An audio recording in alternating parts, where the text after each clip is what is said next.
Have a wonderful day, everyone. This is Dr. Lorna, and welcome back to the segment of my channel, Doctora Laquachera.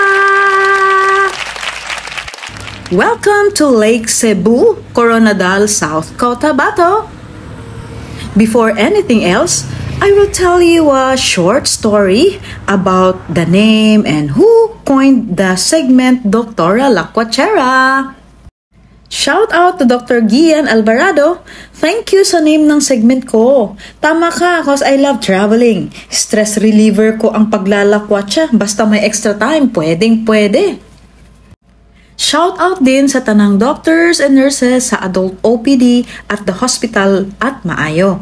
Especially to Dr. Frances Junte, Dr. Leticia Abinuman, hi Doc, Dr. Pipito, the pulmonologist, Dr. Bibiera, and sa tanan ng nurses diha. Heto na nga, after our convention, halos lahat ng mga doctors, group per group, will discover the beauty of the place. Since umuwi na halos lahat ang mga doctors, kami, tomorrow pa ng morning, we took the chance to roam around the area.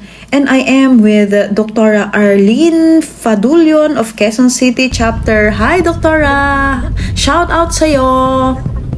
I'm so happy that I was able to meet new colleagues from different chapters. And one of them is Dr. Arlene. Umuulan, dito tayo. Tapos, pwede na yung mag-conduct doon tayo. Oh, unahin muna natin dito. Sige. Yung sa second falls. Akala ko dito. Maglalakad tayo pababa. Pwede rin, Doc, pero huwag. Mahirap ka.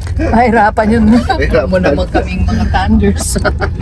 Sir, anong masasabi mo dito sa 7th fall na pinuntahan natin? Maganda ito, ma'am. First pa lang ito, ma'am. Ay, first pa lang? First pa lang ito. Kasi yung second at saka third, fourth, at saka 7, malayo pa. Malayo pa. Gaano kalayo from here? Mga 100 pa, ma'am. 100 meters papunta doon, ma'am. Pero yung 100 meters, lalakarin ba yun, no? Opo. Lalakarin daw talaga, mahirap guys. Talaga, mahirap. Mahirap. Talagang adventure talaga. Oo, talaga po, ma'am.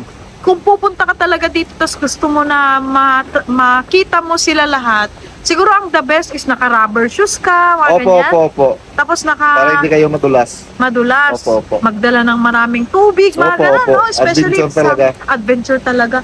Grabe. Kaso nga lang, we are here pagkatapos ng convention. So, medyo hapon-hapon na. Pero ito, worth it talaga, oh. Kitang-kita ko yung grabe yung pagbubuga ng water dun, oh. Ganda. Oh, I love nature. Ang ganda talaga.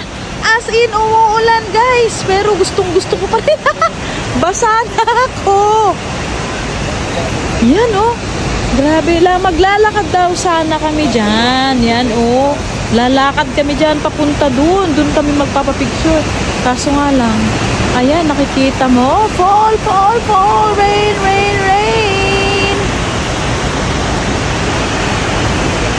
Actually, for you to see the 7 falls, merong zip line. Pero wala akong lakas ng loob to do that. 7 Falls is a series of majestic, cascading waterfalls lined up one after the other. Aside from the 3 Great Lakes, the 7 Falls is the main tourist spot of Lake Cebu. So, a very landmark one shouldn't miss. Kaya naman kami pumunta dito. The Department of Tourism has promoted the lake as one of the prime ecotourism destination in Mindanao. O diba, narating ko!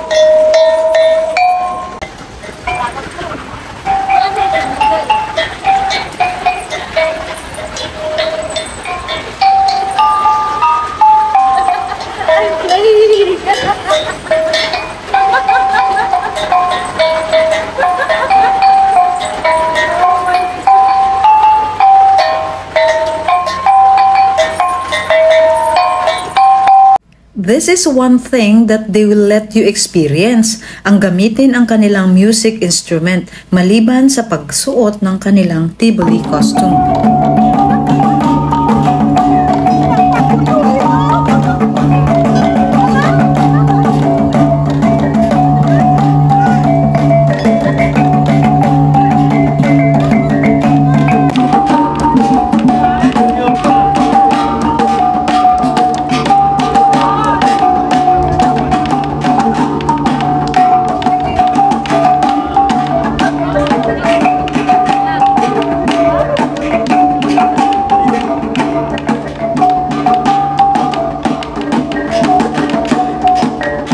In my next video, I will show you my interview with a Tiboli lady to tell us more about their history.